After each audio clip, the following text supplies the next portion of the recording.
સંજયભાઈ, સ્વાગત આપનું ગુજરાત ફર્સ્ટમાં. ખૂબ ખૂબ આભાર આપનો. કેમ છો? બસ એકદમ મજામાં. સેલ્ફ સેટિસ્ફેક્શન, આત્મસંતોષ આજે વ્યક્તિમાં રહ્યો નથી. શું તેની અપેક્ષાઓ વધી ગઈ છે? ધાર્યું નથી થતું એટલા માટે?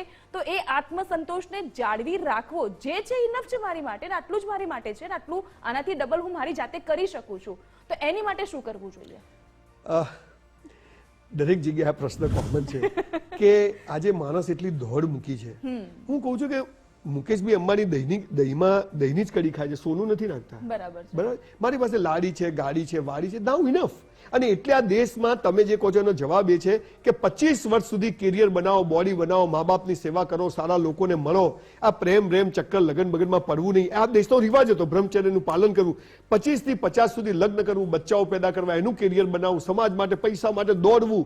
50 વર્ષ થાય એટલે સમાજ માટે જીવવું, અને 75 થાય એટલે પોતાના માટે જીવવું. આ વાત ભૂલી અને દરેક માણસને રાતોરાત સંજયભાઈને મર્સિડીઝ આવી તો આપણી મર્સિડીઝ, સંજયભાઈને 30 વર્ષ થયા ભાઈ, એમને એમ નથી આવી. મને કહે તમારે જેવું બોલવું છે. સંજયભાઈ 2000 સેમિનાર કર્યા, 500માં લોકોએ કાઢી મૂક્યો હતો. તો એ કરીને હું અહીં પહોંચ્યો છું. એટલે લોકોને કહું છું કે રાતોરાત કશું નથી. અને જે before every great Fortune there was a crime. કોઈ પણ રાતોરાતની પ્રસિદ્ધિ પાછળ કોઈ ગુનાહિત કૃત્ય હોય છે, અને એ કરો તરત બધું થશે. બાકી તો સમય લાગે છે. દાંત આપ્યા છે તો ચાવવાનું બી આપશે. ઈશ્વર દયાળુ છે, એની પર શ્રદ્ધા રાખો, યોગ્ય સમય થશે, પણ ખોટા રસ્તા અપનાવવાની. સ્ત્રી પુરુષ સમોવડી છે, મહિલા વર્ગ માટે કહેવાય છે. નારી શક્તિ, સશક્તિકરણની આપણે વાત કરીએ છીએ, પરંતુ અંદર ખાને ક્યારેક સ્ત્રીને એવું લાગતું હોય છે કે હું અન્ય સ્ત્રીની જેમ જોબ નથી કરતી, કોઈ કોર્પોરેટ વર્લ્ડમાં સારા પદ ઉપર નથી, હું ફક્ત હાઉસવાઇફ છું. પણ એ સૌથી મોટી જોબ એ લોકોની છે. પણ ઘણી વખત એવું લાગતું હોય છે કે હું હાસ્યમાં ધકેલાઈ ગઈ છું. અન્ય સ્ત્રી વર્ગ જ્યારે સાથે હોય છે ત્યારે મને કોઈ જોતું નથી. તો આ સ્ત્રી વર્ગમાંથી ફિલિંગ આપણે બહાર કેવી કાઢી શકીએ? મારી બા સાંજે મંદિરમાં જાય છે મારા ઘર પાસે. તો ત્યાં 5-6 મારી બાને, જ્યારે હું કોલેજમાં હતો તો હું મારી બાને પછી સાંજે લેવા જઉં કે ચાલ હવે મોડું થઈ ગયું. તો હું એક લેવા ગયો ત્યારે ત્યાંના એક કલેક્ટર મંદિરમાં આવે તો એક બેનને પૂછ્યું તમે શું કરો છો? તો કે હું ઘરે ખાખરા મુગડી બનાવું છું. એક બેને કે તમે શું? કે હું શિક્ષક છું. એક બેને પૂછ્યું તમે શું કરો? કે હું ટ્યુશન કરું છું. એક બેને પૂછ્યું તમે શું કરો છો? તો કે હું મારા હસબન્ડની ઓફિસ જઉં છું. મારી બા બેઠા હતા. મારી બાને પૂછ્યું તમે શું છો? મારી બા કે હું માં છું. અરે વાહ! એક અભણ સ્ત્રી સંજય રાવલ પેદા કરી શકે છે. બેન, બે વાતો છે. એક તો હું સ્ત્રીઓને વિનંતી કરું છું કે અનંત કાળથી આ પૃથ્વી ચાલી, સ્ત્રીનું કામ છે ઘરને સરસ રીતે ચલાવવું, ઘરને સરસ રીતે મેનેજ કરવું, ને પુરુષનું કામ છે ગમે તે કરે પણ એને ઘર ચલાવવું. આ બે મુખ્ય વાતો છે. હવે પુરુષ પણ કમાય ને સ્ત્રી પણ કમાય, એમાં કોન્ફ્લિક્ટ થવાના, એમાં બાળકોનો સત્યાનાશ થવાનો. પણ એની સામે સુધા મૂર્તિ અને નારાયણ મૂર્તિ જેવા પણ કિસ્સા છે કે બંને જણ કમાયા અને એમના બાળકોને ક્યાં પહોંચાડ્યા, અને આજે લંડન, ઇંગ્લેન્ડના એની બરાબર. પણ એક અપવાદો હોય છે. પણ હું એવું માનું છું કે સ્ત્રીઓએ ક્યાંય ચિંતા કરવાની જરૂર નથી. સ્ત્રીઓનું બહુ મોટું રિસ્પેક્ટ છે. હું મારી ઓફિસમાં મારી બાનો ફોટો રાખું છું. હું મારી વાઈફને દરેક જગ્યાએ સાથે લઈ જઉં છું, અને દરેક માણસો વેલ્યુ છે જ. પણ આ એક આખો દુષ્પ્રચાર ચાલી રહ્યો છે કે સ્ત્રી સમોવડ્યું, સ્ત્રી સમોવડ્યું જ છે. પણ હા, ફિઝિકલ બાંધો એક તો છે જ ને કે જે આપણે, પણ તમને એ ખબર નથી પુરુષોને જેટલા હાર્ટ એટેક આવે ને એટલા સ્ત્રીઓને નથી આવતા. એટલે સ્ત્રી મજબૂત જ છે. એટલે એ માનવાને કારણ જ નથી કે સ્ત્રી મજબૂત નથી. પણ આ આખી કોર્પોરેટમાં હરીફાઈ ચાલે કે બહેનો અહીં હોવી જોઈએ, બહેનો હા હોવી જોઈએ.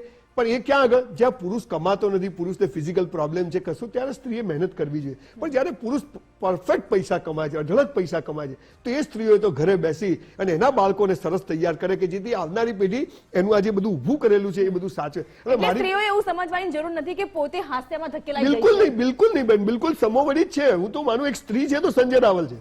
દરેક મારી દીકરી મારી બેસ્ટ ફ્રેન્ડ છે. મારી વાઈફ ના હોત તો કદાચ હું અહીં બેઠો ના હોત. મારી માએ મને પહેતો સ્ત્રી જ છે મારી ચારે બાજુ. અને એટલે મેં મારા પિક્ચરનું નામ વિટામિન સી રાખ્યું. યસ, વિટામિન સી લેવું જોઈએ, અને એ પણ અત્યારે શિયાળો ચાલી કોઈ પણ સ્વરૂપે આપણી જોડે હોય જ. એમ સાચી વાત છે. સંજયભાઈ, આઉટર પર્સનાલિટી વધારે ઇફેક્ટ કરે છે કે પછી ઇનર બ્યુટી? બંને. હું અહીં આવું તો પહેલો તમે કેમેરો ચાલુ કરો તો મારા કપડાં તો 2 મિનિટ માટે જોશે, પણ પછી હું બોલીશ તો પૈસા પડી જશે. બરાબર. તો એ માયને નથી રાખતું. ગાંધીજીના શું કપડા હતા? એક ધોતિયું ને ચશ્મા. સરદાર પટેલ શું હતું? ખદડા જેવી ગાદીનો જબ્બો ને લહેંગો પહેરતા હતા. સવાલ એ છે કે આપણે આ ખોટી, તમે જે શબ્દ છે ને પર્સનાલિટી, પર્સનાલિટી પર્શિયન વર્ડ છે, બહારથી આ પર્સનાલિટી એટલે મુખોટો. તમે એમ કહો છો પર્સનાલિટી પડવી જોઈએ, એટલે આપણને પહેલેથી ડુપ્લિકેટ જીવન શીખવાડે.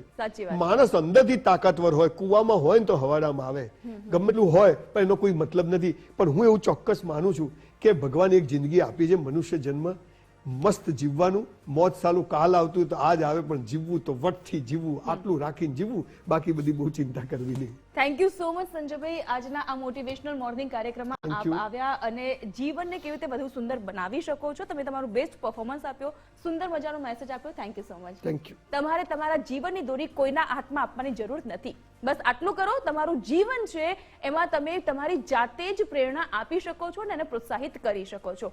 તો ફરીથી મળીશું મોર્નિંગ મોટિવેશનલમાં. આપણે વાત કરીશું કે જેના કારણે તમારી સુંદર સવારની સાથોસાથ તમારું સુંદર જીવન પણ બનશે. હાલ મને આપશો રજા. નમસ્કાર.